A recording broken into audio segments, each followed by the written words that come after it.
Hola a todas y a todos. En esta ponencia presentamos una experiencia de aula titulada Del texto al videoclip, aprendizaje multimodal y alfabetización audiovisual en historia del arte. La práctica se desarrolló en la asignatura Introducción a la cultura audiovisual. En concreto, la actividad se centró en el análisis de Black Swan, canción y videoclip del grupo surcoreano BTS, a partir del concepto junguiano de la sombra. El punto de partida fue una pregunta docente muy concreta. ¿Cómo podemos trabajar un concepto teórico complejo a través de una producción audiovisual contemporánea sin reducir esta última a un simple recurso motivador? La intención no era utilizar el videoclip como un gancho para captar la atención del alumnado, sino demostrar que una obra audiovisual contemporánea puede convertirse en un objeto de análisis riguroso cuando se aborda desde herramientas propias de la historia del arte, la cultura visual y los estudios audiovisuales. La práctica nace de una dificultad habitual en la enseñanza de la cultura audiovisual, la distancia entre la lectura teórica y el análisis de imágenes. El alumnado consume productos audiovisuales de forma cotidiana, pero no siempre dispone de herramientas para relacionarlos con conceptos académicos complejos. Por ello, la actividad se planteó como un itinerario progresivo entre distintos lenguajes: texto teórico, letra musical, escucha, cuerpo en movimiento, imagen videográfica y reflexión escrita. Partía además de una premisa propia de la historia del arte: ninguna obra se entiende de manera aislada. Toda producción artística forma parte de una red de circunstancias formales, culturales, históricas, sociales, económicas y de recepción.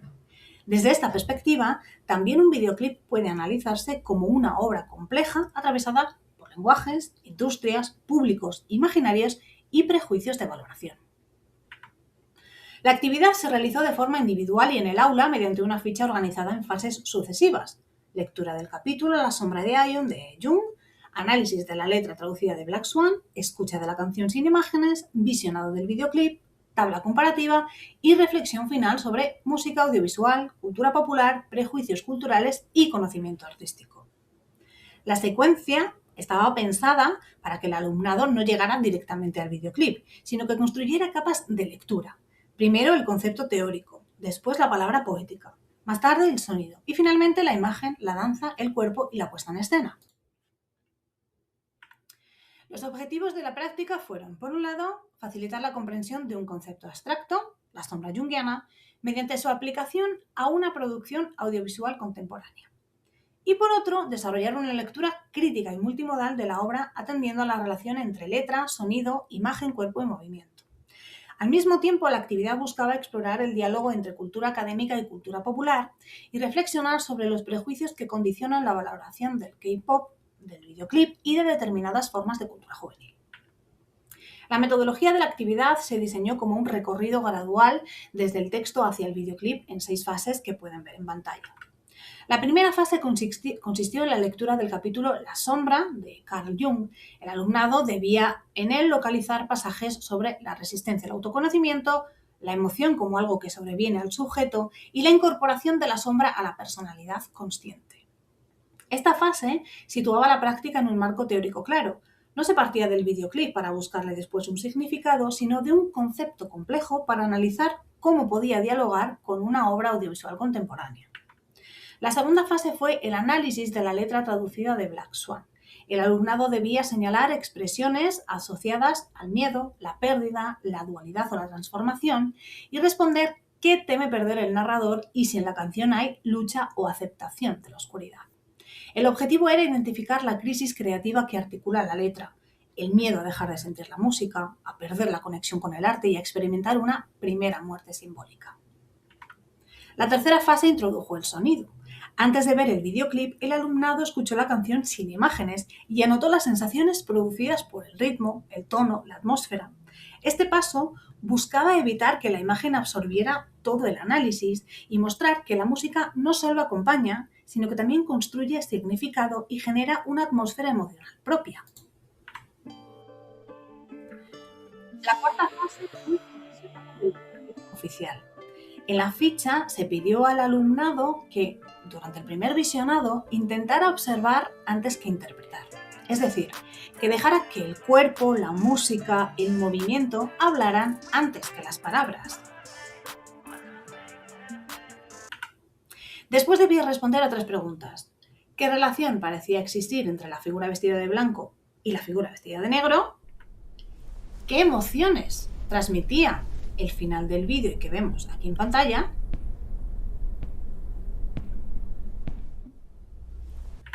Y si ese final mostraba una derrota o una liberación. Aquí aparecía ya la dimensión propiamente audiovisual de la práctica, la oposición cromática entre blanco y negro, la duplicidad corporal, el espacio escénico, la coreografía, los gestos, la iluminación y la construcción visual del conflicto. La sombra dejaba de ser solo un concepto leído en Jung o una imagen verbal presente en la letra para convertirse en una relación entre cuerpos, movimientos y formas visuales. La quinta fase consistió en un análisis comparativo de la obra en su conjunto. El alumnado debía responder qué representa la figura oscura, por qué la danza expresa esa lucha y si la obra termina en derrota o integración y cómo se relaciona todo ello con la experiencia artística o creativa. Además, completó una tabla que vinculaba conceptos junguianos con manifestaciones audiovisuales concretas. Esta tabla era el núcleo del aprendizaje multimodal porque obligaba a cruzar teoría, letra, sonido e imagen.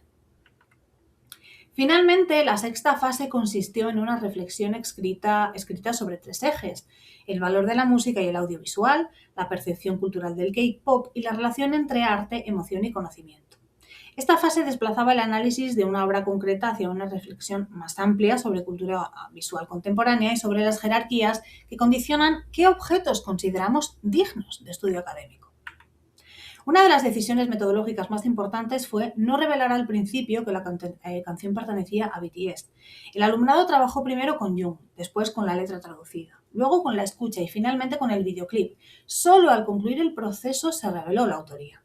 Esta ocultación no buscaba generar una sorpresa anecdótica, sino suspender, al menos temporalmente, los prejuicios asociados al K-pop, a BTS, al fandom o a ciertas formas de cultura popular juvenil. La intención era que la obra se analizara primero desde sus propios recursos expresivos: letra, sonido, dualidad visual, danza y conflicto entre las figuras blanca y negra. Esta decisión permitía plantear una pregunta crítica. ¿Valoramos del mismo modo una obra cuando desconocemos su procedencia que cuando la asociamos a un género, una industria o una comunidad de recepción determinada? La actividad buscaba, por tanto, mostrar que nuestros prejuicios estéticos están atravesados por categorías culturales previas: idioma, estética, público, fama o asociación con lo juvenil y lo comercial. En este sentido, Black Swan funcionó como un objeto especialmente útil porque permitía trabajar a la vez análisis simbólico, expresión corporal, lenguaje audiovisual y recepción cultural. La práctica no pretendía demostrar que todo producto popular deba leerse como una obra profunda, sino enseñar a distinguir entre consumo, prejuicio e interpretación crítica fundamentada. Para valorar el alcance de la práctica se analizaron 24 fichas mediante una lectura cualitativa de tendencias generales. Las respuestas se agruparon en tres bloques: sombra junguiana, análisis multimodal y prejuicios culturales, y se valoraron en una escala de 0 a 2 según su grado de desarrollo. Esta codificación permitió observar si el alumnado era capaz de establecer relaciones entre teoría, letra, sonido, imagen, cuerpo y reflexión cultural. Los resultados muestran una recepción mayoritariamente positiva en la comprensión de la sombra junguiana.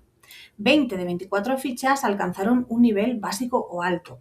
El alumnado identificó la figura oscura con ideas como miedo, conflicto interior, parte reprimida del yo, dualidad o aceptación de una dimensión negada de la identidad, aunque algunas respuestas quedaron en una comprensión más genérica de la sombra como lado oscuro o miedo.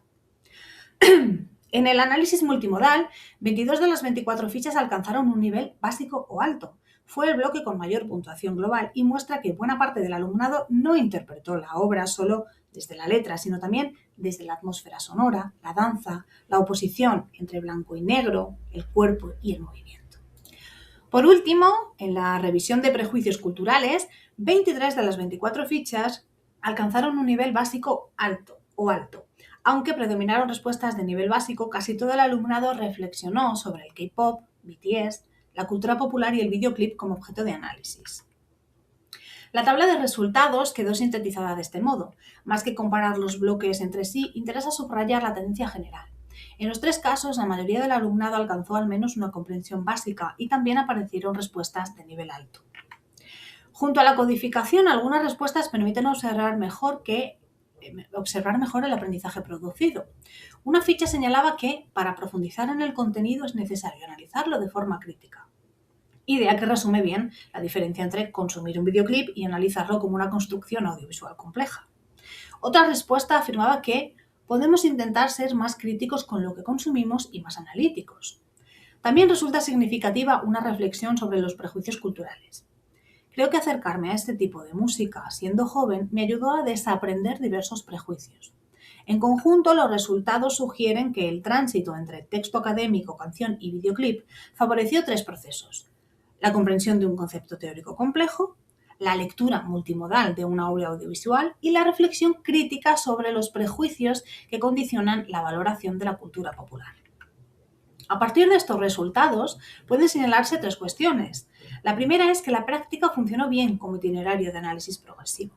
El alumnado no accedió directamente al videoclip, sino que construyó capas de interpretación, lo que ayudó a evitar una lectura inmediata o puramente intuitiva de la obra. La segunda tiene que ver con la alfabetización audiovisual multimodal. Las respuestas muestran que el alumnado atendió no solo a la letra, sino también a la música, la danza, el cuerpo, la oposición cromática, la iluminación y la puesta en escena. La tercera cuestión es la reflexión sobre los prejuicios culturales. La ocultación inicial de la autoría permitió que el alumnado analizara primero la obra y solo después la etiqueta asociada a BTS y al K-pop. Así pudo plantearse hasta qué punto nuestras valoraciones artísticas están condicionadas por el género, el idioma, la estética, el fandom, la industria o la asociación con lo juvenil y lo comercial. La práctica también presenta algunas limitaciones. La principal es que se realizó de forma individual. Esto permitió recoger respuestas personales, pero redujo el debate y el contraste. En una reformulación futura podría trabajarse en pequeños grupos con una puesta en común posterior.